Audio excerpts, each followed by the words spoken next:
निर्भीड निष्पक्ष वृत्तांकनाचा बुलंद आवाज, राजसत्ता न्यूज.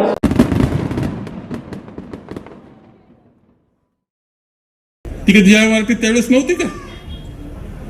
400 कोटी रुपये वाटले त्यावेळेस त्या रेल्वेवाल्यांना काही माहित नाही का जीएमआरपी सगळं होतं. रेल्वे पळवली कुणी नाही, रेल्वे घालवली कुणी हा खरा प्रश्न आहे. तुम्ही लक्षात ठेवा. गेली कशी रेल्वे? खूप जेव्हा जितकं विमानतळ तुमचं झालं, तुमच्या दृष्टीने महत्वाचं झालं. निळवंड झालं, जसं पाणी आलं तसं दोन्ही बाजूना समृद्धी येणार शहराकरता, ते महत्वाचं. जसं पिढ्यानपिढ्या होणाऱ्या गोष्टी महत्वाच्या आहे, तशी रेल्वे सुद्धा पिढ्यानपिढ्याची गोष्ट आहे. लक्षात ठेवा. तुम्ही पिढ्यानपिढ्या तुमच्या बदलून टाकण्याची ताकद आहे. पुण्याला मुलं जातील येतील, याच्यापेक्षाही आणखी काही गोष्टी घडतील. इथं जे काही उत्पादनं आपले मुलं घेतील निर्णय फॅक्टऱ्यांमध्ये, इंडस्ट्रीमध्ये छोट्या मोठ्या, ते कन्याकुमारीला काय, श्रीनगरला काय, कलकत्त्याला काय, त्या रेल्वेमुळे जाणार हे लक्षात ठेवलं पाहिजे आपण. हे विसरून चालता येत नाही. लाईट लावलं काही नाही, ती काय बागेतली रेल्वे. आता यांच्या डोक्यात याच्यापेक्षा जास्त काय येणार आहे? ज्याच्या कल्पनाच भिकार, ती रेल्वेची कल्पनाच केली नसेल ना, हीच रेल्वे पाहिलेली. मग ही रेल्वे अरे काय तुम्ही निघून गेलं तुमच्या, आता बोलत नाही तरी लक्षात आलं नाही तुमच्या. खरं तुमचं तुम्ही खरं माझा एक प्रश्न आहे बरं का तुम्हाला सगळ्यांना. तेव्हा मी काय मला मिळाला कालखंड चांगला, तुमच्या कृपेने मिळाला, आशीर्वाद मिळाला. जितकं चांगलं करतील तेवढं करण्याचा प्रयत्न केला. पुढे जर माझ्याबद्दल वेगळं किंवा वाईट कुणी काही सांगितलं तर मला जरूर सांगा. मी भेटून विचारेल काय चुकलं माझं, महाराष्ट्रामध्ये काय, देशामध्ये काय, कुठं जिथं असेल ते. परंतु तुम्ही संगमनेरचं करायचं काय ठरवलं हे मला विचारायचं तुम्हाला. तुमचा काय म्हणजे काय, तुम्ही पुढं भवितव्य काय ठरवले, काय विचार काय तुला, संगमनेर काय कसं न्यायचंय पुढं,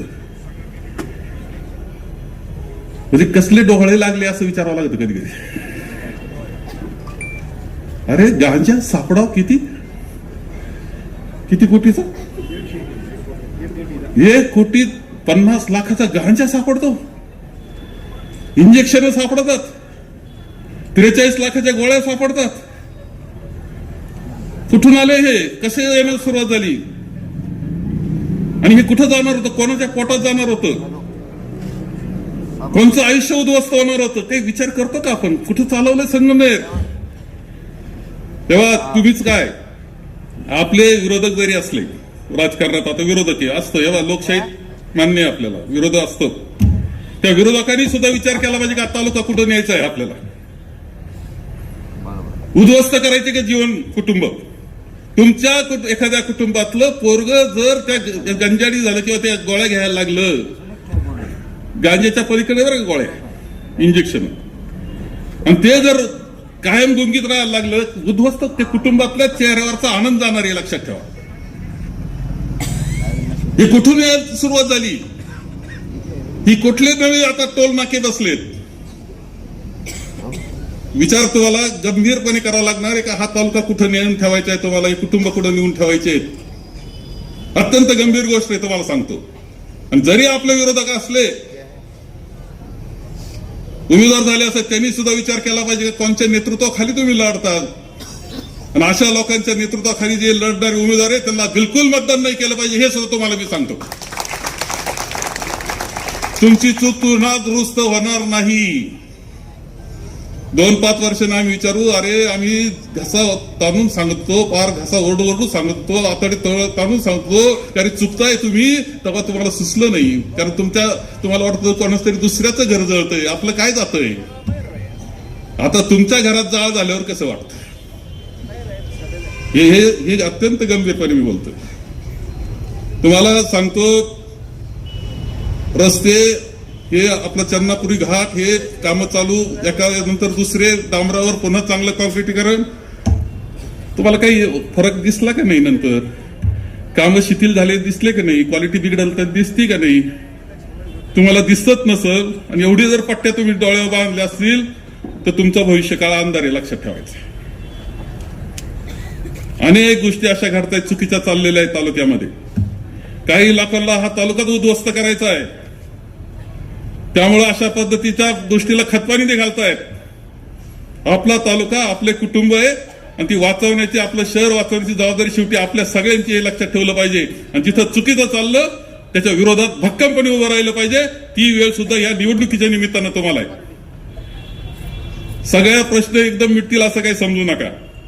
नगरपालिका आली, काही गोष्टी आपल्याला चांगल्या करता येतील त्यामुळं, पण सगळंच मिटल असं नाही. कायम जागृतपणे आपल्याला पुढची वाटचाल सुद्धा जर केली तर पुन्हा एकदा तुम्हाला हा तालुका लाईनवर आणता येईल. हे मी गंभीरपणे सांगतोय.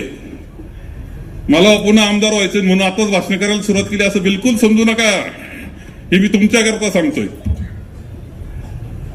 अत्यंत काळजीपूर्वक सगळ्या गोष्टी केल्या पाहिजे. आम्ही प्रयत्न करणार, पण त्याच्या शेवटी साथ तुमची असली पाहिजे, हे विसरून जाऊन चालणार नाही. 1.5 कोटीचा गांजा सापडतो, इंजेक्शन सापडत, कोणाकडे सापडतं इंजेक्शन?